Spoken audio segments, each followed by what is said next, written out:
Hi everyone, welcome back to Quest for Literature. Today we are going to see one of the oldest literary form that exists in the world of literature, that is the lyric. Before getting into the video, if you are not yet subscribed to my channel, do subscribe, click on the bell icon and enable all options so that you will be notified whenever I upload a new video. So let's get into the video. A lyric means song, and this particular literary form it originates in Greek. In Greek, it is divided into two types. One is Malic and the other is Choric. The Malic is otherwise known as a lyric song. This particular thing was sung by a single voice with the accompaniment of a lyre, that is, a musical instrument. Then, when it comes to choric song, that is intended for collective singing with the accompaniment of a musical instrument along with a dance. And there are two characteristics for lyric. One is it is an expression of a single emotion, and the next one is it is a musical composition. We had seen an introduction to the literary form lyric. Now let's see the music in the lyric. In ancient times, as we all know, it originates from Greek. So here it means by the thing that happens during that time. The music was provided by the minstrels, harp or a lyre, formed an external accompaniment to the lyric, and the language in lyric at that time is unpolished, but the voice of the singer keeping tune with the sound of the instrument gives musical effect for it.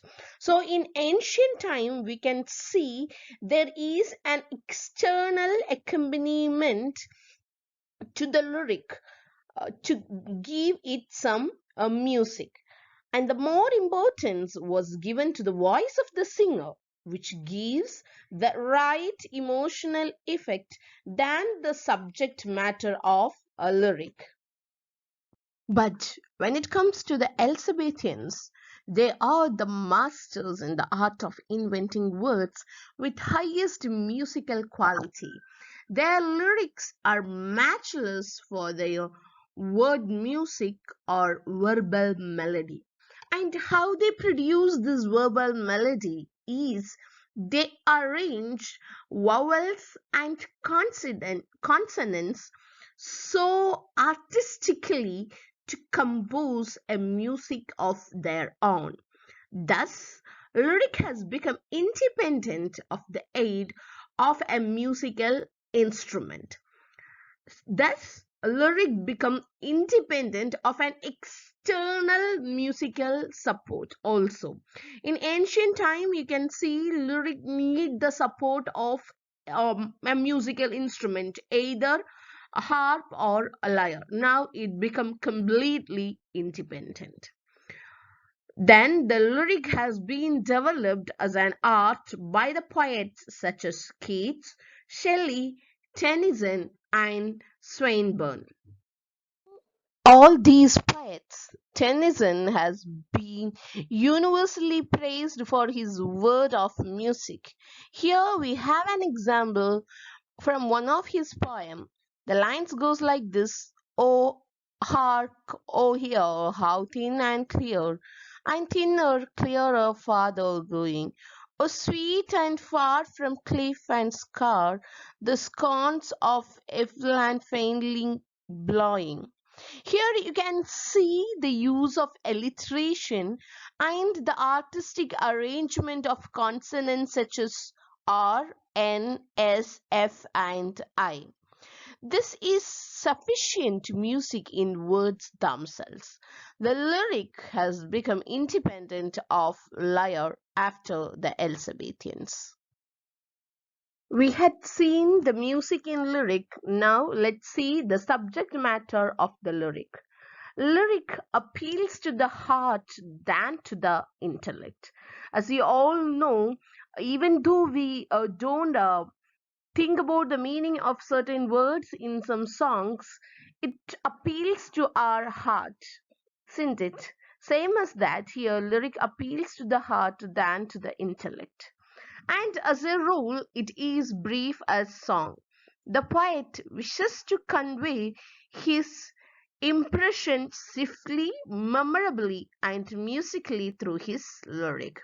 Edgar Allan Poe declared that a long lyric was not possible, as the degree of excitement which should entitle a poem to be so called at all cannot be sustained through a composition of any great length. And lyric is a subjective poem as it expresses poet's emotions. Let's see the structure of the lyric. Lyric is divided into three parts, and these three parts, this division is based on the three moods through which the poet passes.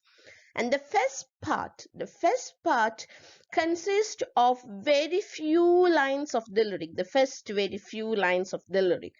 It states the emotion or the subject which has set the poet's imagination work. Enkelp call it as a motive. And the second part is the bulk part of the poem. It consists of the thoughts suggested by the emotions. The emotion gets well advanced in intensity. Therefore, the expression reaches its highest pitch of eloquence. Comes to the third part, it is the final part of the lyric and it is as short as the first part and comprises of last stanza. It marks the poet's return to his initial mood, the mood of reason.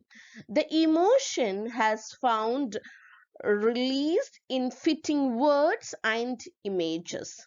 It is tend to be intellectual in character, embodying often a judgment, a pointed summary, and ending with a parting smile or sigh. These three parts are distinctly noted in Herrick's To Blossom. The first line states the theme, and the next four lines and the stanza that follow embody the thoughts arising from this emotion. Finally, the poet concludes the poem expressing his opinion. The end of today's video. Thank you all for listening. Till the time we meet next, stay tuned to Quest for Literature, keep reading and know the world.